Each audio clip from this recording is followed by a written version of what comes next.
Kalian mau, oke? Izin mem, Avelino baru masuk mem. Oke, nanti ya Filino ya. Nanggung. Oke. Nah, jadi kita masuk ke hukum ketiga termodinamika. Nah, hukum kedua. Nah, jadi kalau hukum kedua kita berbicara soal entropi delta S ya.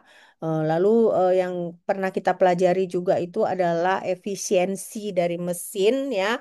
Carnot itu di mana siklus Carnot merupakan siklus yang sempurna gitu ya, mesin yang sempurna, mesin theoretical. Nah, nanti hukum ketiga kita belajar energi bebas. Nah, energi bebasnya ada dua, energi bebas Gibbs delta G dengan energi bebas Helmholtz delta A. Nah, jadi sekarang kita masuk ke sini ke bagaimana kaitannya antara entropi dengan proses reversible dan irreversible.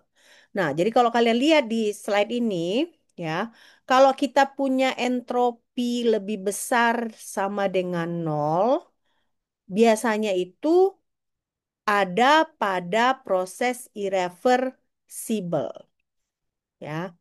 Nah, jadi artinya apa? Artinya proses irreversible itu artinya entropi dari kan kalau misalnya kita belajar gas dan termo itu biasanya kan eh, ada sistem ada lingkungan. Nah, eh, lingkungan inilah yang kita sebut sebagai semesta, berarti yang di luar dari sistem. Nah, jadi berarti kalau proses reversible ini, entropi dari semestanya itu lebih besar dari nol. Artinya berarti eh, entropi itu akan cenderung naik pada eh, semesta, gitu ya. Nah, ini dia pada proses irreversible.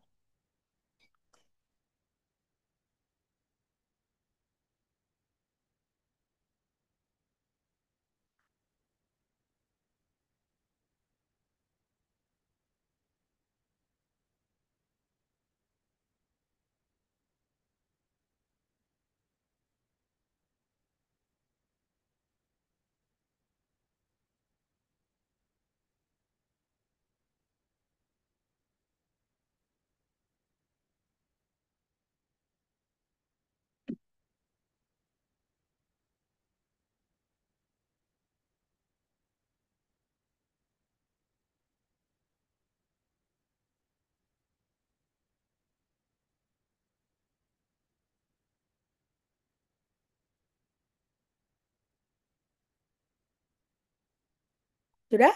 Sudah selesai? Nah, ini Ya, pada Mem. proses irreversible. Nah, sekarang kita masuk ke sini.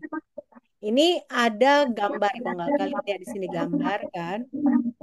Ija coba di mute ya, sorry ya, saya mute ya. Soalnya jadi ribut. Oke, nah ini ada gambar kalian perhatikan. Jadi ini ada reservoir panas, ada reservoir dingin. Nah, kemarin kan kalian ingat yang mana T1 itu yang panas, T2 yang dingin ya. Nah, di sini Q-nya, Q-nya sama dengan 1.200 joule. Nah, jadi sekarang ini berarti ada secara spontan itu dari panas ke dingin mengalir si kalor. Nah, jadi pertanyaannya di sini berapa jumlah entropi dari sistem? Nah, berapa jumlah entropi dari sistem? Ini ada key-nya. Dia secara spontan mengalirnya. Nah, coba kalian kerjakan, ya kan? Ini Pak masih pakai rumus yang kita sudah pelajari. Kemarin kan kita udah belajar rumus-rumusnya kan? Coba, coba kita ini kan berapa entropi dari sistem jika tidak ada perubahan yang lain.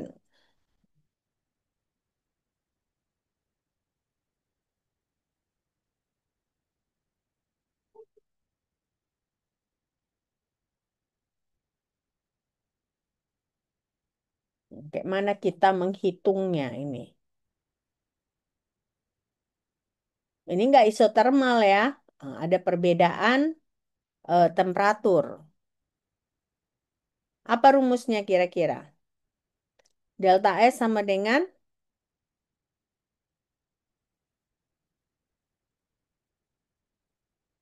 masih ingat catatannya minggu lalu?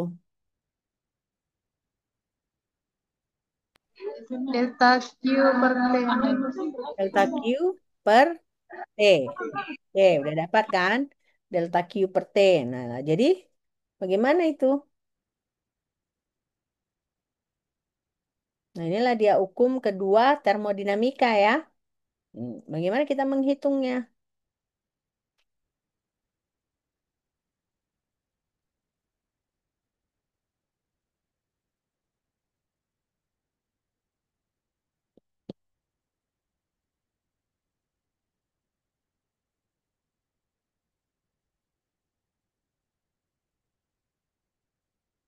Masih ingat kan kemarin rumus-rumusnya? Masih ingat nggak? Nah, ini kan delta S sama dengan delta Q per T. Nah, tapi harus kalian ingat lagi kan? Nah, ini kan dia ada beberapa bagian kan? Hmm, Ada ada beberapa rumus-rumus yang harus kalian pakai ya. Nah, oke, coba bisa nggak kalian kerjakan?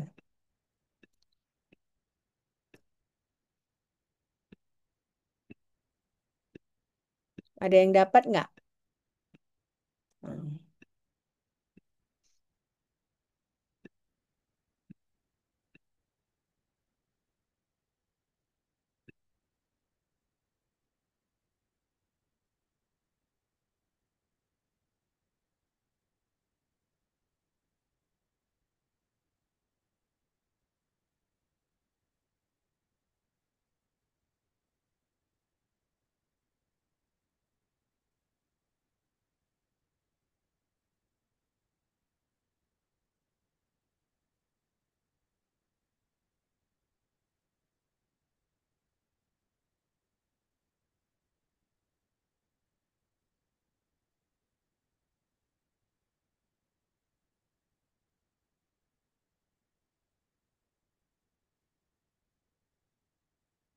Ada yang dapat?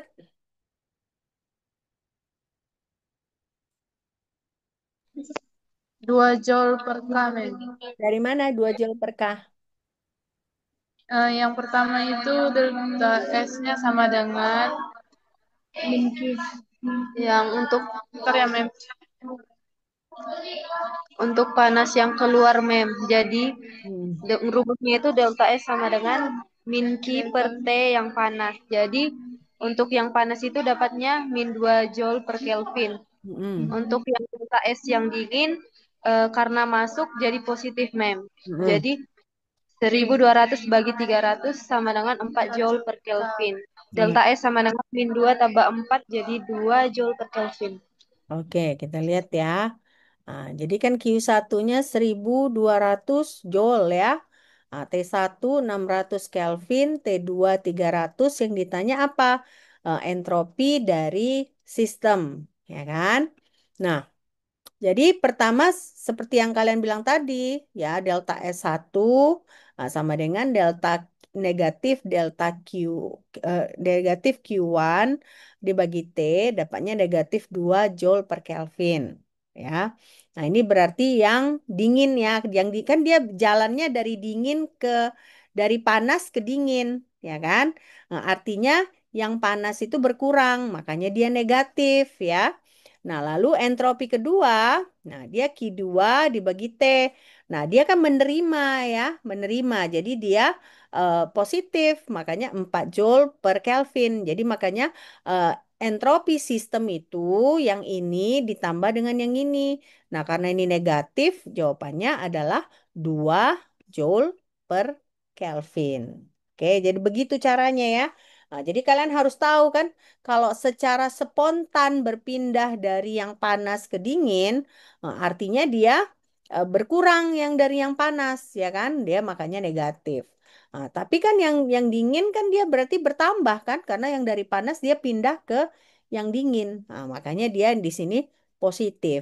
Jadi saya selalu bilang gitu ke mahasiswa, kalau di gas dan termo ini kalian harus bisa paham.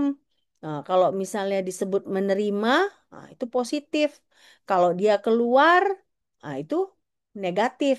Nah, itu yang harus kalian. Misalnya eksotem. Nah, eksotem itu bagaimana kalian tahu kalau entalpinya lebih kecil dari nol? Nah, entalpinya berarti keluar dong. Iya, karena misalnya kalian ada reaksi eksotem, kalian bayangkan, kalian pegang beaker kalian, reaksi eksotem itu reaksi yang ketika kalian reaksikan panas, ya kan? Panas beakernya. Nah, artinya apa? Artinya keluar dia dari sistem ke lingkungan panasnya. Makanya entalpinya dia menjadi negatif. Ya, ini udah selesai dicatat? Sudah? Nah, jadi udah paham ya kenapa ini negatif, kenapa ini positif, udah paham ya? Firdalei, kenapa kamu ini? Kok jadinya tercoret-coret slide saya?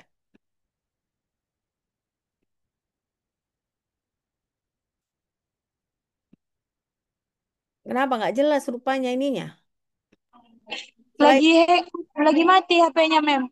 Jadi kok tercoret-coret? Oke, udah? Udah dicatat ini? Udah selesai? Belum? Sudah, Sudah, Mem. Mem. Udah? Oke. Nah, jadi berarti ini kan apa katanya tadi? Mesin yang menyerap kalor dari suhu rendah dan mengalirkannya ke suhu tinggi, tinggi, ini kita sebut sebagai mesin pendingin. Nah, ini bedanya dengan yang soal tadi. Kalau soal tadi kan secara spontan ya, secara spontan dia berpindah dari yang panas ke yang dingin. Nah, ini sebaliknya dia mau mendinginkan. Nah, mendinginkan kan, berarti kan dia butuh energi, nggak ada spontan. Nah, jadi makanya kalau kalian punya AC, kalian punya kulkas, itu biasanya kan listrik kalian jadi tinggi kan. Nah, misalnya nggak akan mungkin, misalnya AC kalian setengah PK pun gitu kan. Kalian pakai setengah PK. Nah, pasti tuh gimana pun listrik kalian paling nggak 750.000. Itu kalau misalnya satu satu AC. Nah, kenapa? Karena AC ini dia butuh kerja. Kenapa? Untuk menurunkan suhu, dia butuh kerja yang lebih tinggi. Oke. Nah, jadi makanya eh, mesin pendingin ini, nah, dia menyerap kalor dari suhu rendah dan mengalirkannya pada suhu tinggi. Makanya kan kalau kalau kalian punya AC itu kan ada di luar dia kayak kompresor itu kan. Kompresor itu gunanya kan kalian eh, udara di kamar kalian diserap ya kan lalu dibuang gitu. Jadi makanya kalian kalau punya AC kalau mau tetap dingin tapi tidak terlalu boros listriknya, jangan buat pula AC kalian 18 derajat Celcius ya. Karena berarti kan AC kalian butuh lebih besar kerjanya, akibatnya listriknya lebih tinggi gitu ya. Makanya supaya aman buat aja 25. 25 itu kan kerja kalau cuaca di Medan ini kan misal kalau lagi musim panas kan sekitar mungkin 33 derajat Celcius ya kan. Artinya kan suhu di kamar itu mau dibuat ke 25. Diseraplah energi-energi diseraplah panas-panas yang dari kamar ini lalu dibuang keluar. Nah, itulah prinsip kerjanya. Makanya di sini disebut mesin yang menyerap kalor ya dan mengalirkannya pada suhu tinggi. Jadi kalau kalian lewat kompresor AC itu kan biasanya panas dia kan. Kenapa? Karena dia mengeluarkan udara panas ya. Nah, jadi siklusnya seperti ini kalau kalian lihat ya. Kalornya diserap dari suhu rendah T2, kemudian diberikan pada suhu tinggi. Berdasarkan hukum termodinamika berarti eh, ada kerja di sini. Kenapa? Karena nggak spontan. Nggak spontan itu kalor berpindah dari suhu rendah ke suhu tinggi.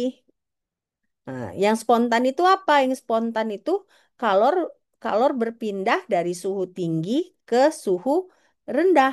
Yang tadi, contoh yang tadi itu kan spontan, jadi kita menghitungnya tidak perlu kita menghitung pakai kerja, ya kan? Nah, ini bedanya nanti di sini kita butuh apa? kerja. Nah, di sini kan katanya sama dengan kerja yang ditambah kalor yang diserap. Berarti ada kerja yang perlu kita hitung. Oke, coba kalian catat. Mau dicatat ya?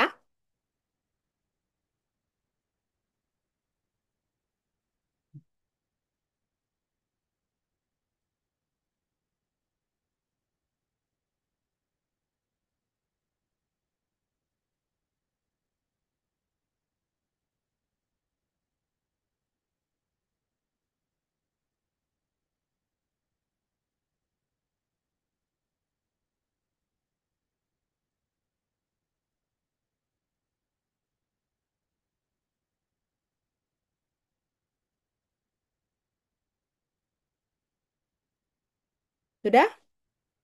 Sudah selesai? Belum? Oke, pelan-pelan nggak apa-apa.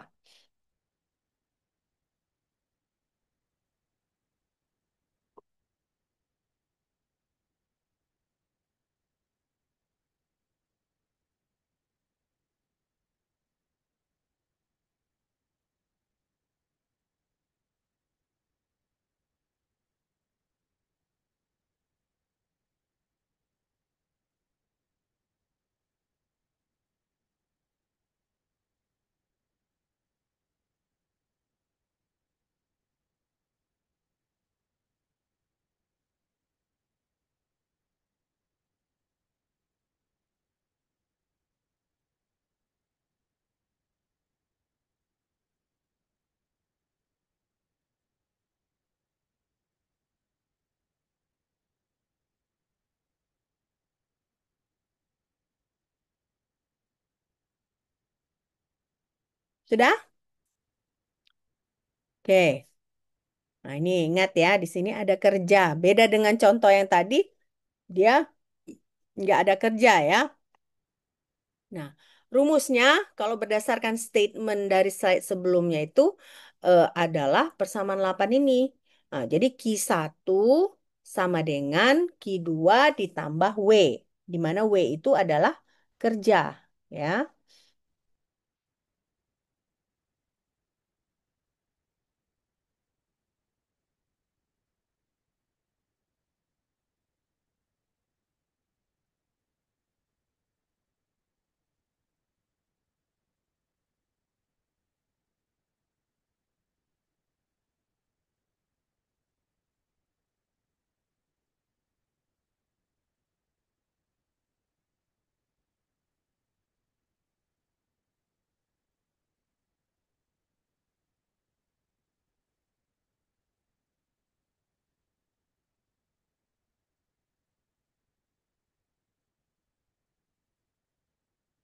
Sudah? Sudah ya. Nah, jadi berarti di sini sekarang kita lihat. Kita punya Q2 ya. Nah, Q1 tadi Q2 tambah W, ya kan? Nah, jadi kalau misalnya Q2 kita bagi dengan W, itu kita sebut sebagai KP atau koefisien daya guna atau performansi. Nah, jadi berarti kalau misalnya kita punya kulkas atau AC, biasanya koefisien daya gunanya itu antara 2 sampai 6. Nah, jadi semakin tinggi berarti yang paling baik itu eh, kalau kita punya AC atau kulkas yang paling baik itu kalau performansinya atau KP-nya adalah 6. Kenapa? Karena di sini kan ada statement yang menyatakan makin tinggi nilai KP, makin baik kerja mesin tersebut. Ya. Jadi makin tinggi kerja KP, semakin baik kerja mesin tersebut.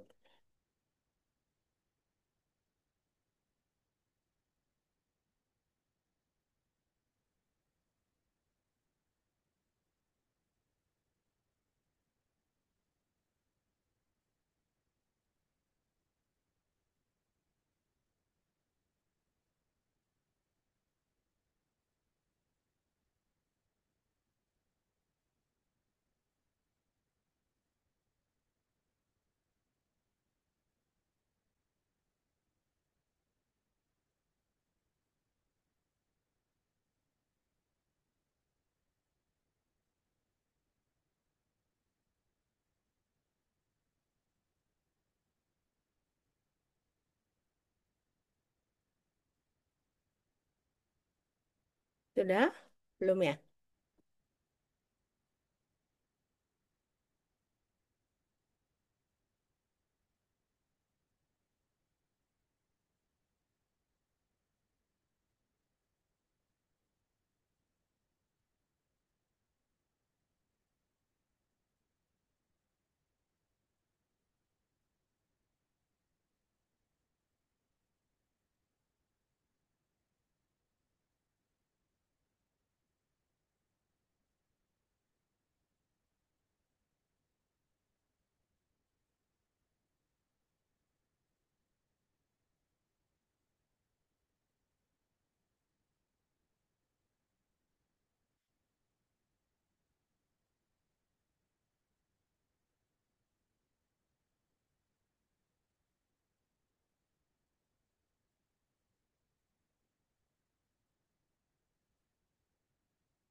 Sudah, Mem.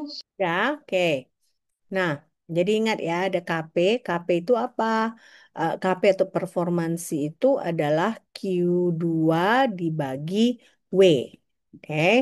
Nah, jadi di sini kalau kalian lihat KP sama dengan Q2 dibagi W. Jadi kalau kita punya gas ideal, ya kan, KP sama dengan Q2 dibagi W, atau di sini bisa juga Q2 dibagi Q1 dikurang Q2. Kenapa? Karena W ini untuk gas ideal dia berlaku Q1 dikurang Q2. Ya. Nah, kalau kalian ingat lagi waktu kita belajar siklus Carnot, ya kan? Berarti ini sama dengan T2 dibagi T1 dikurang T2. Ya.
Dah? Nah ya, oke. Nah, jadi ini ini kayak glosari ya, glosari. Nah, jadi KP apa? KP itu adalah koefisien daya guna. Q1 apa? Kalor dari reservoir bersuhu tinggi. Sementara Q2 adalah kalor yang diterima oleh reservoir suhu rendah. W ini adalah usaha. T1 adalah suhu reservoir suhu tinggi. T2 adalah suhu reservoir suhu rendah. Nah, lalu kalian lihat di sini kalau koefisien daya guna ini nggak ada satuannya, ya nggak ada satuannya. Tapi Q1, Q2, ya kan, W ini satuannya adalah joule. Sementara T1 dengan T2 satuannya adalah Kelvin. Oke, karena penting kita mengetahui satuan, ya.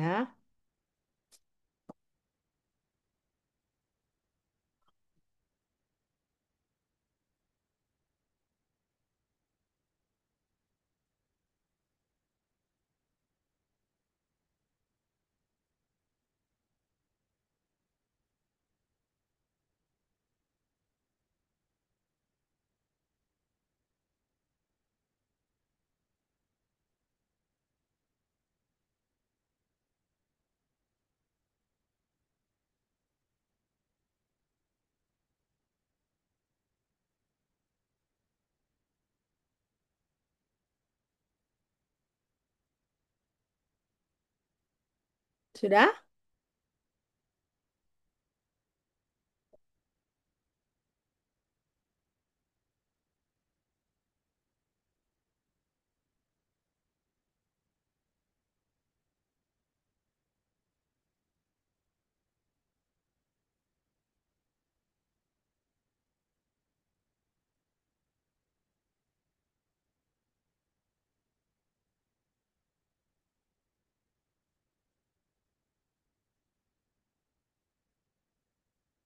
Sebenarnya di kalian di SMA udah belajar kan siklus Carnot ini kan? Udah belajar belum? Hmm? Udah kan sebenarnya kan? Cuma kalian lupa kali ya. Sebenarnya udah belajar di SMA, cuman ya eh lebih detail lagi di perkuliahan ya. Mahasiswa sekarang kayaknya gampang lupa ya. Oke, nah ini coba kita kerjakan ini ya, ini soalnya. Nah, sebuah lemari es mempunyai koefisien performansi 6. Nah, 6 ya, KP-nya berarti 6 ya tadi ya. Nah, jika suhu ruang di luar lemari es adalah 28 derajat Celcius, berapakah suhu paling rendah di dalam lemari es yang dapat diperoleh? Nah, coba kalian hitung, ya kan? Tadi kan udah tahu rumusnya kan?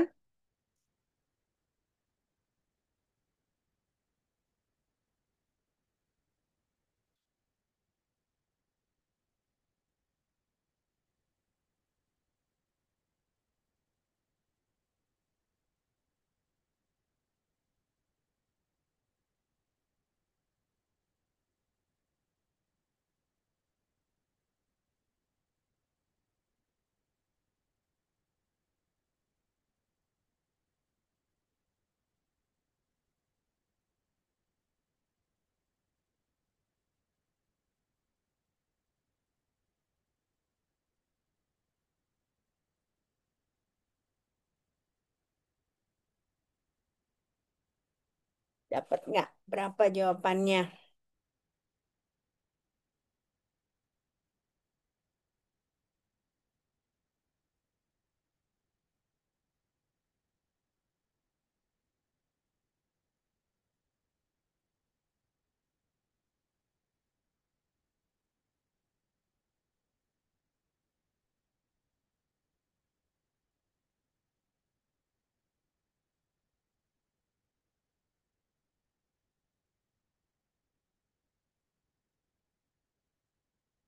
Dapat berapa? Berarti yang ditanya itu T2 atau T1?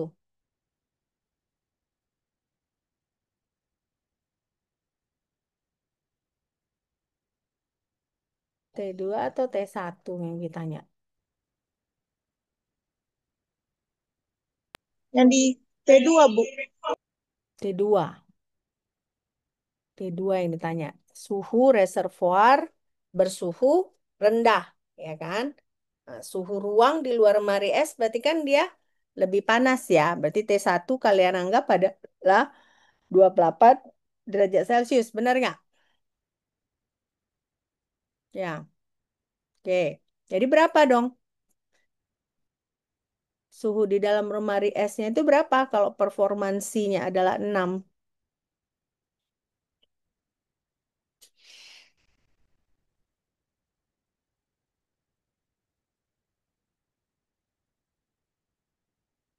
Berapa? Minus 15 derajat Celcius. 15 derajat Celcius. Nah, jadi berarti T1 ya kan. Nah, T1 itu 28 kita tambah 273. Jangan lupa satuannya adalah Kelvin ya kan. Nah, 301 Kelvin yang ditanya adalah T2 ya. Nah, jadi berarti KP tadi kan T2 dibagi T1 dikurang T2. Nah, jadi berarti kita bisa buat gini kan, KP T1 dikurang KP T2 sama dengan T2. Ya. Nah, atau KP T1 sama dengan T2 dikali 1 ditambah KP. Ya. Nah, jadi kita lanjut. Nah, jadi berarti eh, T2 sama dengan KP dibagi 1 ditambah KP dikali T1. Kalau kita masukkan KP 6 lalu 301, nah kita bisa lihat T2 ini adalah 258 Kelvin. Nah, atau negatif 15 derajat Celcius. Ya, oke.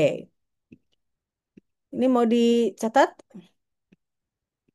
Yang ini ya, yang dicatat ya? Oke.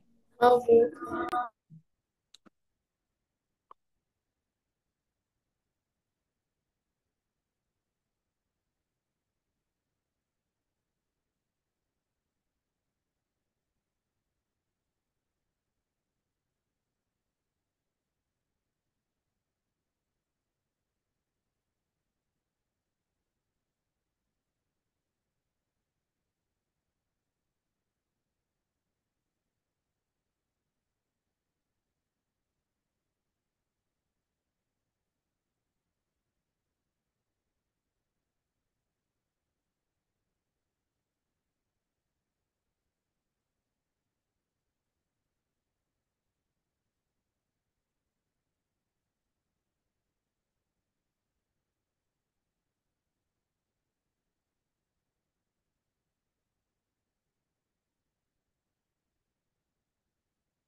Selesai nih slide yang ini.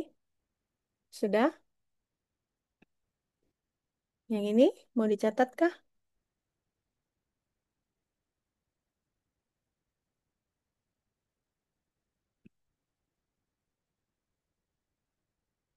Nah, berarti kita selesai entropi, ya. Selesai kita topik entropi. Nah, kita masuk ke hukum ketiga termodinamika, ya. Nah, kita belajar tentang Gibbs. Nah, energi bebas Gibbs, energi bebas Helmholtz, ya.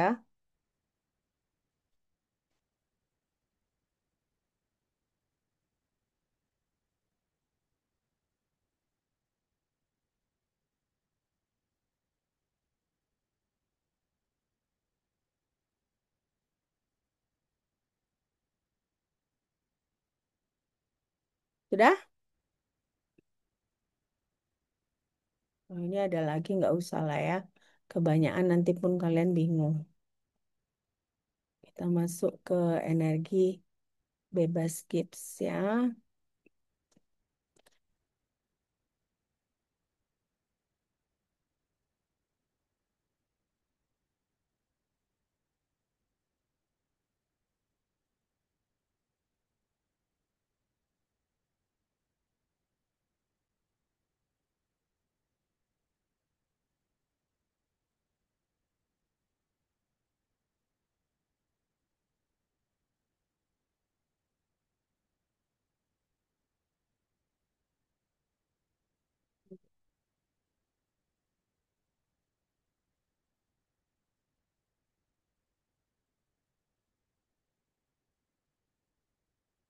Oke, kita masuk ke hukum ketiga, ya. Nah, hukum ketiga ini ada kaitannya antara entropi dan energi bebas Gibbs, ya. Oke, nah, jadi kalau misalnya kita ingat Boltzmann, nah Boltzmann ini eh, ada membandingkan tentang kristal, ya kristal. Jadi misalnya kita kalau kristal itu artikan dia teratur, ya kan? Beda dengan amorf, serbu. Kalau serbu itu eh, tidak teratur, ya. Makanya kalau kenapa berlian gitu ya mahal, karena dia itu teratur permukaannya, ya. Kalian bandingkan misalnya dengan garam, garam kan ada yang serbuk itu murah kan. Tapi kalau berlian karena teratur itu dia mahal pembuatannya. Ada sekarang pabriknya gitu. Berlian itu ada proses pembuatannya gitu ya. Nah, jadi di sini si Boltzmann ini menyatakan bahwa kristal yang tertata sempurna akan memiliki entropi nol, ya, entropi nol. Nah, jadi semakin semakin teratur suatu sistem, semakin rendah entropinya, ya. Makanya di sini kristal yang tertata sempurna dia entropinya sama dengan nol.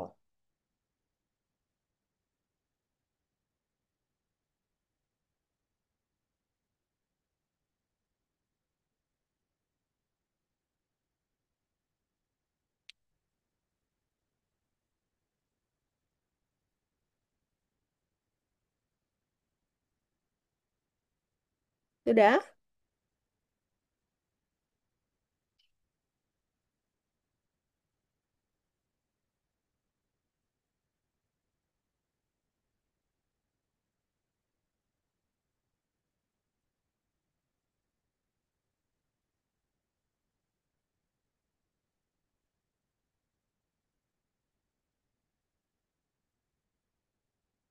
Oke. Sudah, Mem.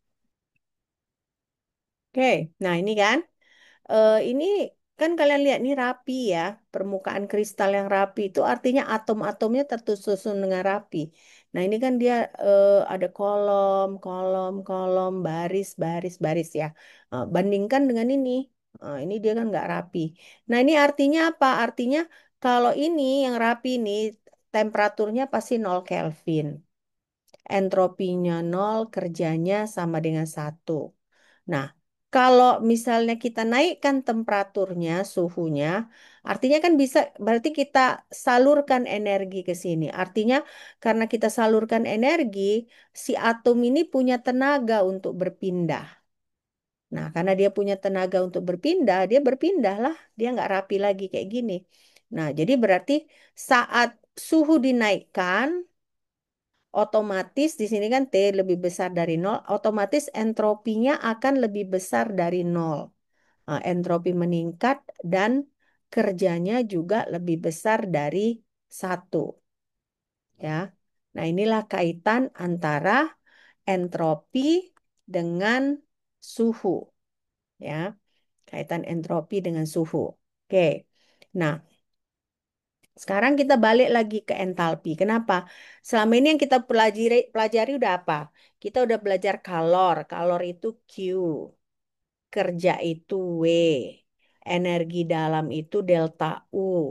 Nah, lalu kemarin sewaktu kita belajar termokimia, kita belajar yang namanya entalpi atau delta H. Nah, jadi entalpi ini ya tidak mungkin memiliki skala nol. Nah, jadi makanya dia hanya nol kalau misalnya nilai entalpi ini hanya akan nol kalau dia merupakan entalpi pembentukan elemen dalam keadaan standar. Contohnya entalpi H2, entalpi N2, ya kan, entalpi O2. Nah, itu dia sama dengan nol. Tetapi entalpi yang lain enggak. Jadi tidak mungkin memiliki skala nol tanpa menetapkan nilai referensi. Nah, jadi nanti nilai entalpi itu biasanya tercantum di ada textbook gitu ya. Ada nama textbook itu CRC, berbagai macam entalpi pembentukan dari senyawa kimia bisa kita eh, ambil di situ. Ya, oke. Nah, nah, sekarang entropi. Nah, jadi bedakan ya. Kalau secara normal, entalpi itu nggak ada nol ya. Tapi kalau tadi kita lihat entropi itu bisa memiliki nol. Nah, kapan dia memiliki nol? Kalau dia mempunyai sistem yang teratur dengan sempurna. Nah, jadi makanya di sini dia ada skala suhu.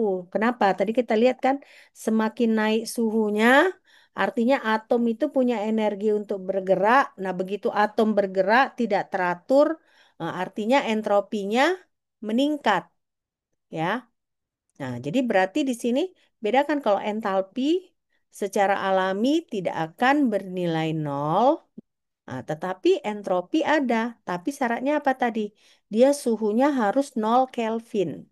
Nah, jadi berarti pada suhu 0 Kelvin lah entropi itu adalah nol. Jadi berarti entropi nol itu dia ada skala suhunya.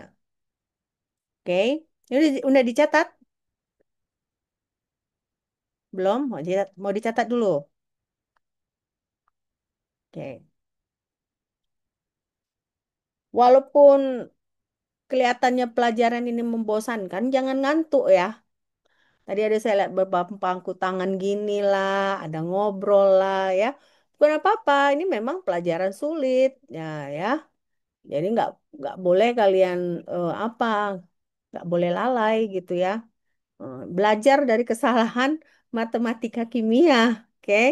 Nah, lebih serius lagi belajar, jangan jangan nggak serius, jangan anggap sepele gitu ya. Kebanyakan mahasiswa saya lihat ketawa-ketawa lah waktu Zoom gitu ya. Eh, Tapi nanti saya nilai ujiannya kosong semua, hampir semua kosong. Jadi jangan, maksudnya ya serius lah, tunjukkan kalian serius. Eh, Agak jaim-jaim dikit pun di Zoom nggak apa-apa lah kan. Lebih bagus jaim daripada ketawa-ketawa ternyata nilainya jelek ya kan.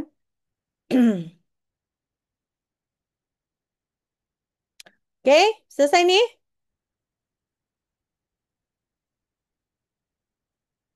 Selesai nggak? Sudah? Oke.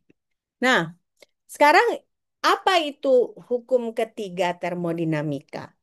Nah, jadi hukum ketiga termodinamika ini adalah bahwa menyatakan kalau kita punya kristal yang sempurna, tertata rapi pada 0 Kelvin. Nah, ingat ya, dia tertata rapinya pada berapa? Pada 0 Kelvin, entropinya itu adalah nol. Nah, jadi sementara kalau kita lihat di sini entropi molar itu rumusnya adalah integral dari 0 ke T C dibagi T dt. Nah, di mana C apa? C adalah kapasitas panas. Nah, ini kita sebut sebagai entropi dari hukum ketiga termodinamika.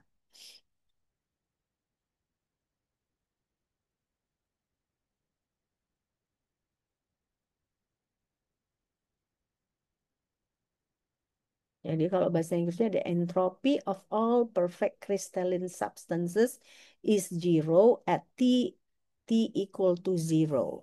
Nah, jadi dia entropinya nol, tapi persyaratannya apa?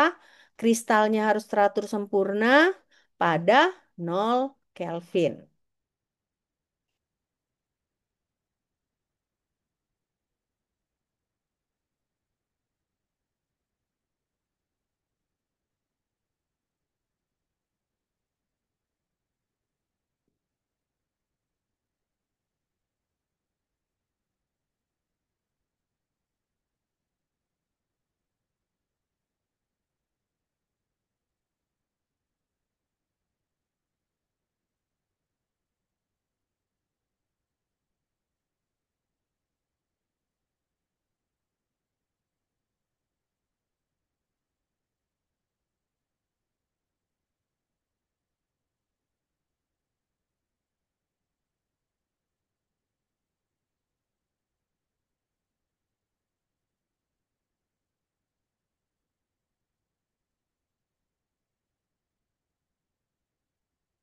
Selesai? Selesai catatannya? Sudah, Mem. Sudah ya.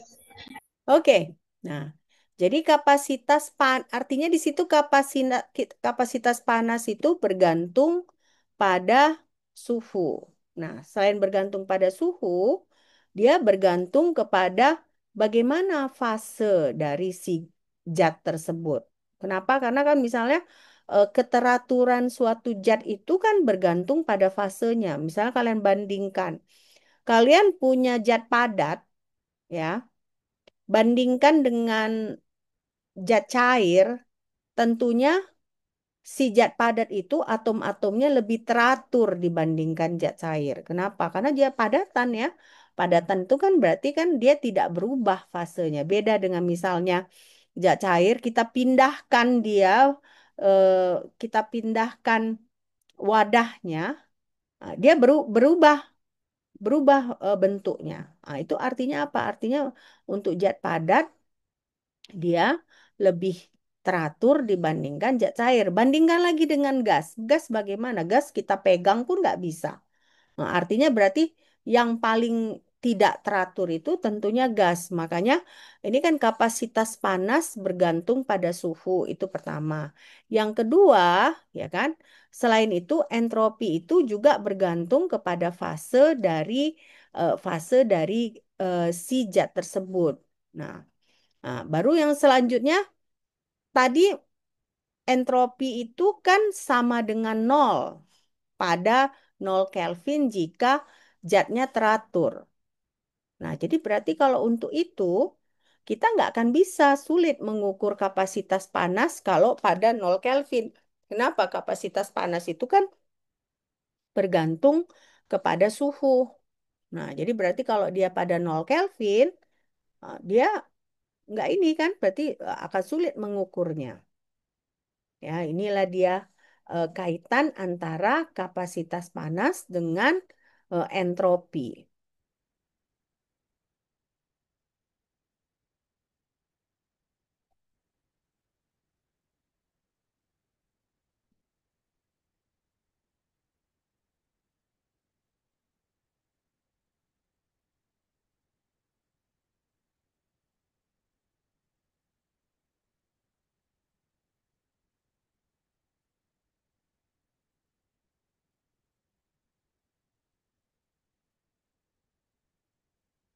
Sudah? Selesai nih? Udah ya? Oke. Nah, sekarang kita masuk ke yang namanya ekstrapolasi Debye. Ya. Nah, ini mayoritas dari senyawa-senyawa kimia itu mengikuti ekstrapolasi Debye. Artinya apa? Artinya kalau ekstrapolasi Debye ini kapasitas panas berbanding lurus dengan suhu jika suhunya rendah. Nah, kalau suhunya sangat tinggi, dia tidak sebanding dengan suhu. Nah, nanti kalian masuk kan makanya kapasitas panas ini nanti kalian akan belajar lebih lebih dalam di kimia kuantum. Nah, di kimia kuantum nanti kan kita bisa lihat bahwa kapasitas panas ini bisa kita hitung dengan memakai Einstein suhu Einstein. Nah, itu kalau suhunya tinggi. Nah, jadi kalau pada suhu rendah, kita bisa bisa nyatakan bahwa kapasitas panas ini sebanding dengan suhu. Ini menurut ekstrapolasi Debye.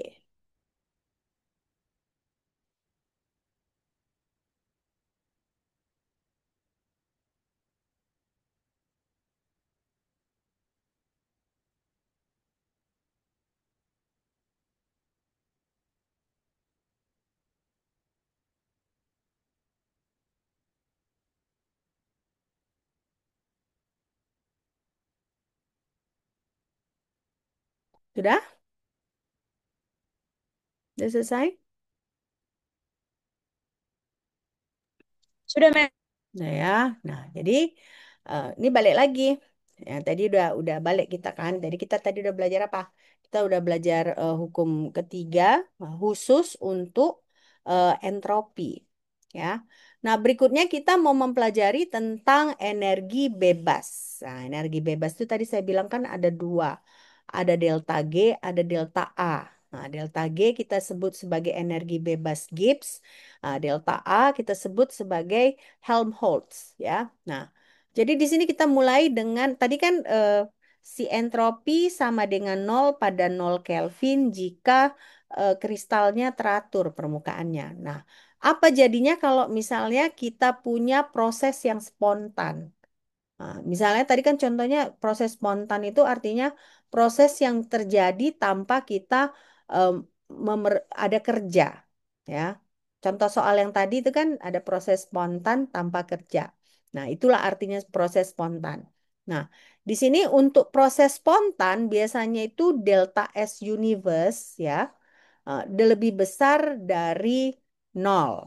Nah, inilah kriteria untuk menyatakan apakah suatu proses itu spontan atau tidak. Nah, jadi delta S-nya harus lebih besar dari nol. Nah, ini kan universe. Nah, universe itu berarti gabungan antara sistem dengan lingkungan. Nah, jadi kalau kalian belajar termodinamika kan tadi saya bilang apa? Ada beaker.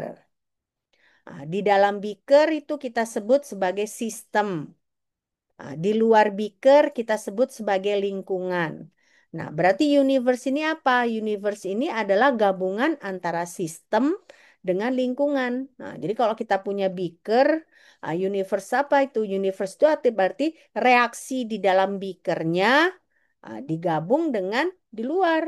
Nah, kenapa? Karena di luar ini, ya kan, di luar beaker itu kan mempengaruhi juga reaksi yang ada di dalam beaker, ya kan?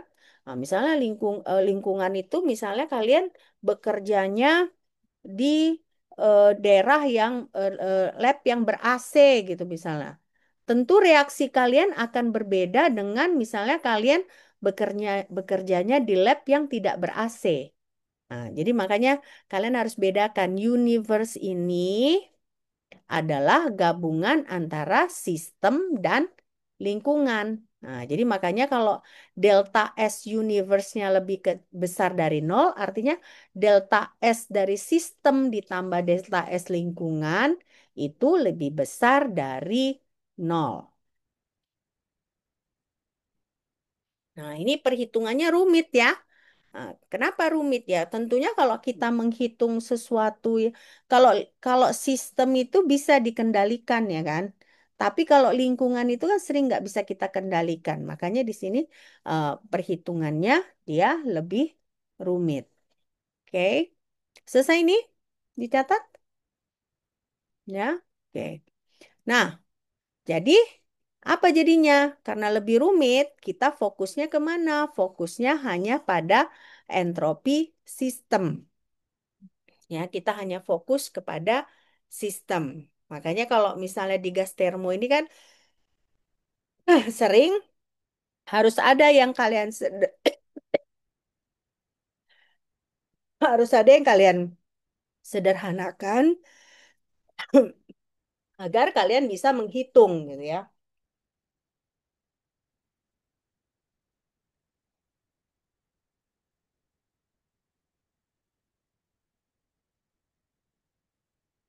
Selesai, selesai dicatat nih.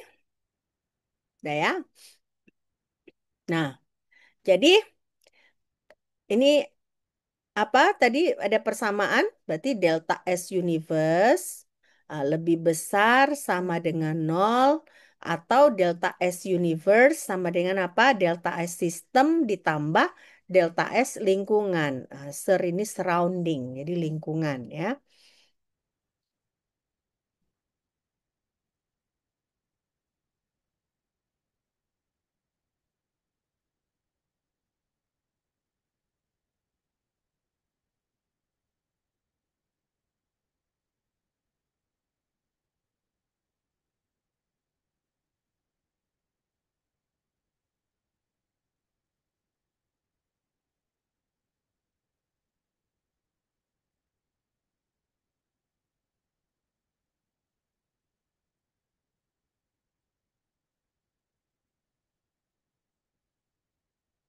Sudah?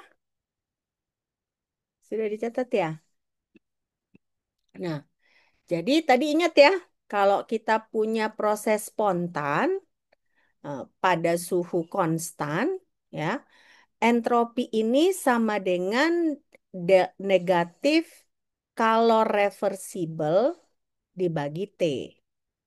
Nah, sementara eh, kita tahu kalau pada tekanan konstan itu entalpi adalah sama dengan kalor.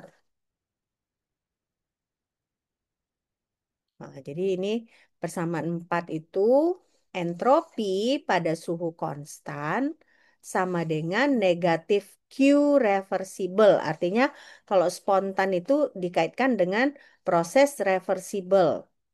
Dibagi T, ya. Nah, sementara pada tekanan konstan, entalpi itu adalah sama dengan kalor. Ya, Q itu adalah kalor. Jadi delta H sama dengan QP pada tekanan konstan.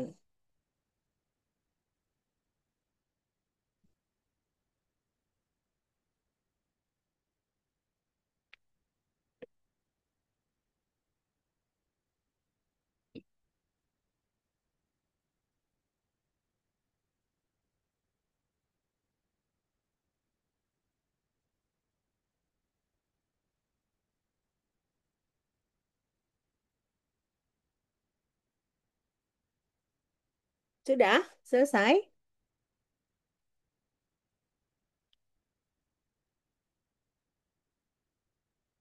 Sudah, Mem. Nah, nah, jadi kalau kita gabungkan berarti persamaan 4 dan 5 itu ya, berarti delta S lingkungan, nah, sur ini lingkungan sama dengan negatif entalpi sistem dibagi T. Nah, berarti delta S universe itu ya kan sama dengan atau lebih besar dari delta S sistem dikurang entalpi sistem dibagi T.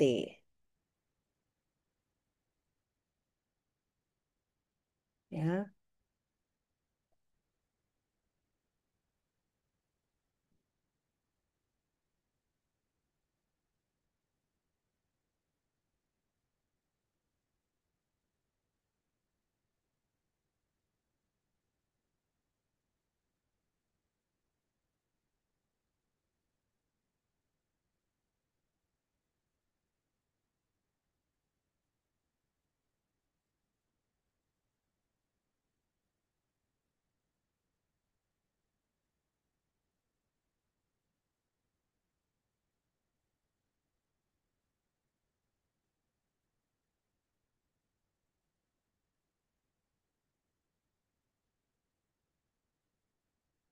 Sudah? Oke. Nah, jadi berarti entropi sistem dikurang entalpi sistem dibagi T itu lebih besar sama dengan nol. Nah, jadi kalau kita kalikan 8 ini dengan T, jadi kita bisa buat delta H dikurang T delta S lebih kecil sama dengan nol.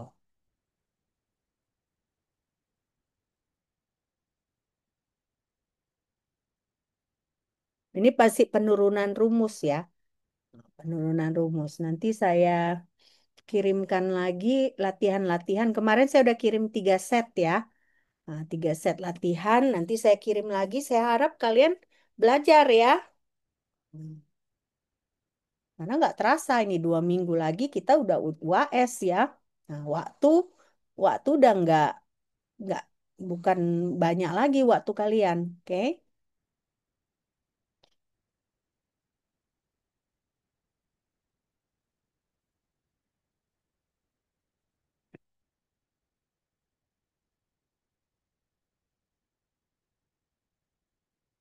Sudah?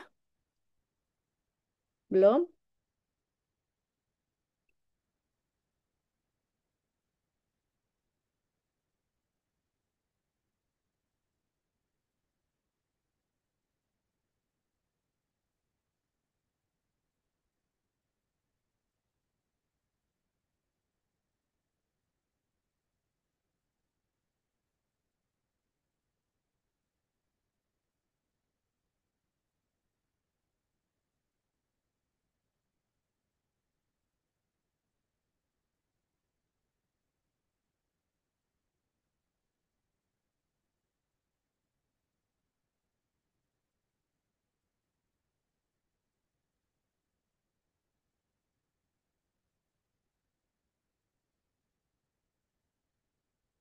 Dah? Dah ya?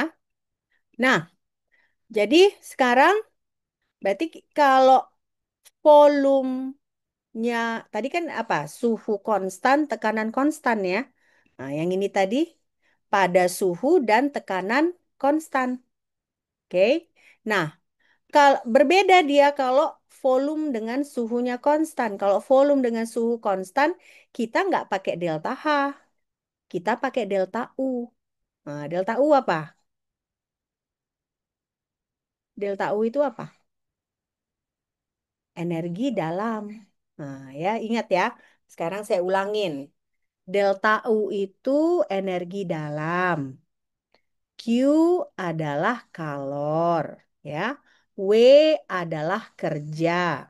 Nah, delta S apa tadi? Delta S adalah entropi. Nah, delta H adalah entalpi.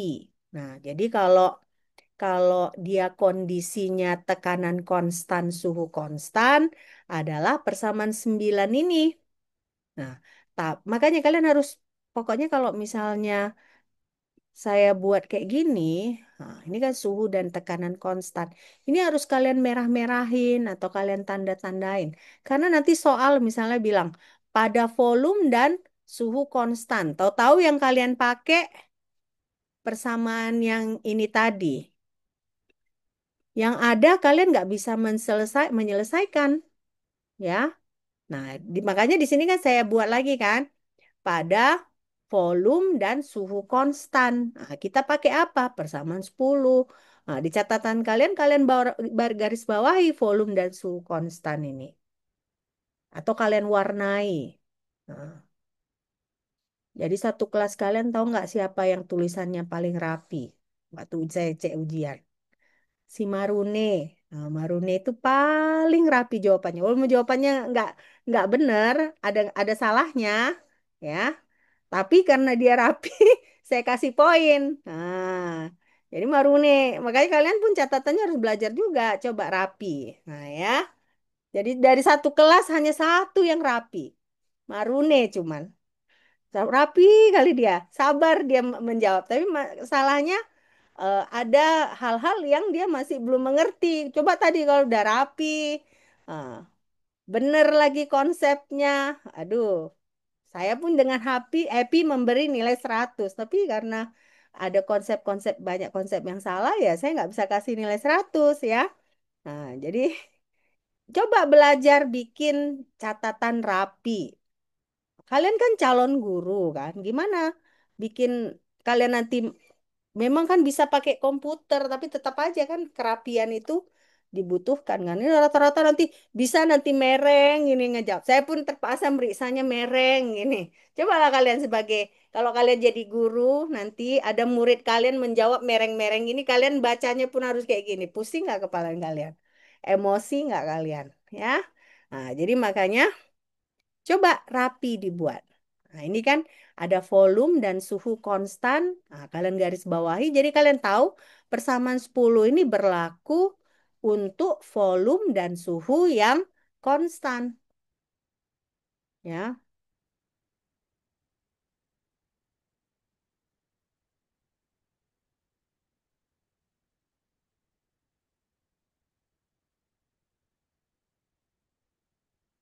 sudah selesai nih dicatat.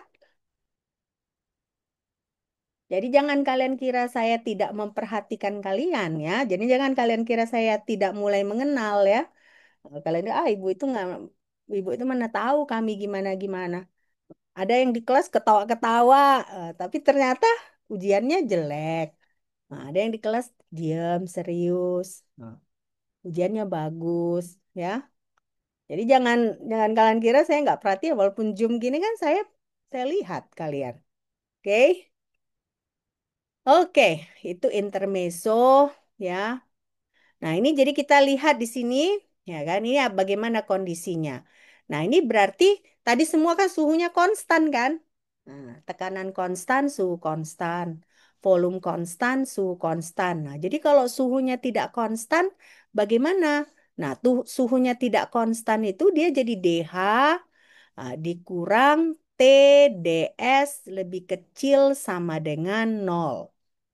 Nah, ini kalau dia tekanannya yang konstan. Kalau volumenya konstan tapi suhunya tidak konstan, DU dikurang TDS lebih kecil sama dengan 0. Jadi artinya apa dia D ini? D ini berarti kita harus integralkan.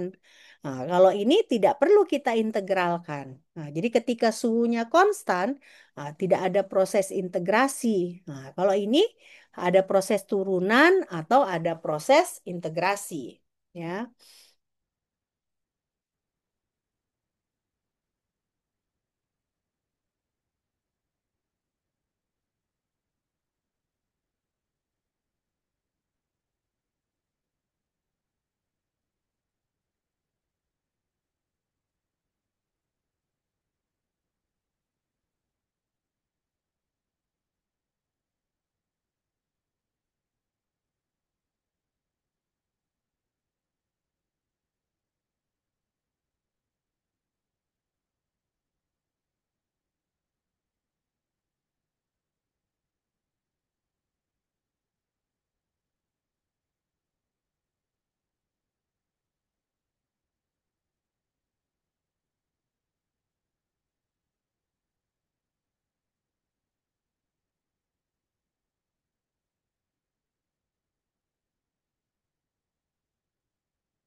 Sudah?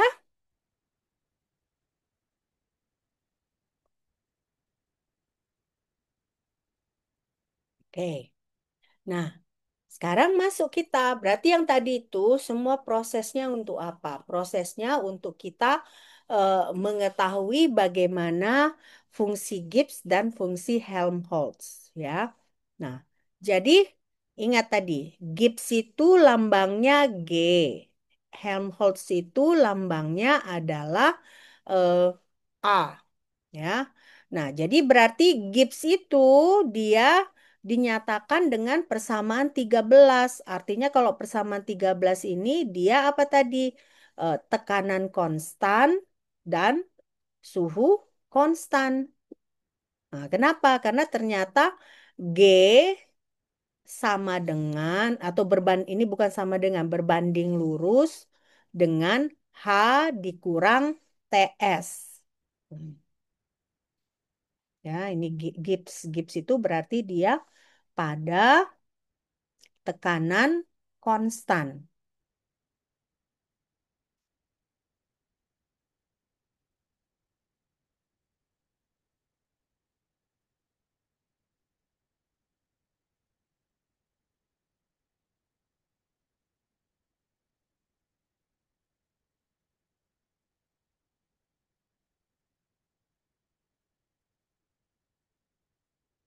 Sudah?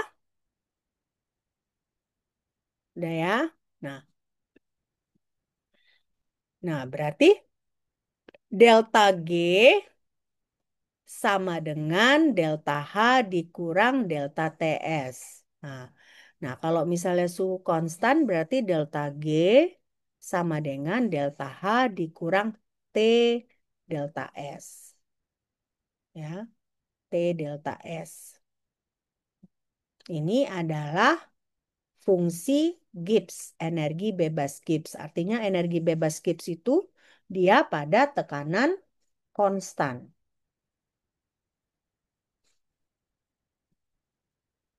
Nah, dari sini tentunya bisa kalian tebak. Berarti nanti delta A atau Helmholtz itu dia menggunakan delta U. Artinya dia pada volume konstan. Nah, jadi bedakan antara energi bebas Gibbs dengan energi bebas Helmholtz. Delta G itu dia pakai entalpi. Nah, delta A dia pakai delta U atau perubahan energi dalam. Oke? Oke, saya rasa kita lanjutkan minggu depan ya. Nah, nanti eh, saya minta diingatkan oleh Komting mungkin supaya saya mengirimkan soal-soal baru hari Kamis. Bisa ya, Adik? Biar kalian sudah mulai belajar. Nah, yang 3 yang saya kirim kemarin, saya mohon kalian pelajari. Nah, jangan nggak dipelajari. Oke? Oke, sampai di sini ada pertanyaan? Nggak ada? Oke, kalau nggak ada, sampai jumpa minggu depan pertemuan terakhir. Nah, kita selesaikan hukum ketiga termodinamika. Nah, berarti minggu depan itu kita sudah selesai topik gas dan termo, ya. Nah, saya bilang tadi apa? Perhatikan formulanya. Tiap formula itu beda kondisinya. Nah, kayak tadi kan dia tekanan konstan, volume konstan. Itu yang perlu kalian ingat-ingat lagi kan udah banyak kita pelajari. Misalnya sistem adiabatik, bagaimana kerjanya? Sistem isotermal, bagaimana kerjanya? Itu harus kalian pahami nanti ya. Oke. Oke, kalau tidak ada pertanyaan, sampai jumpa minggu depan ya. Oke, bye.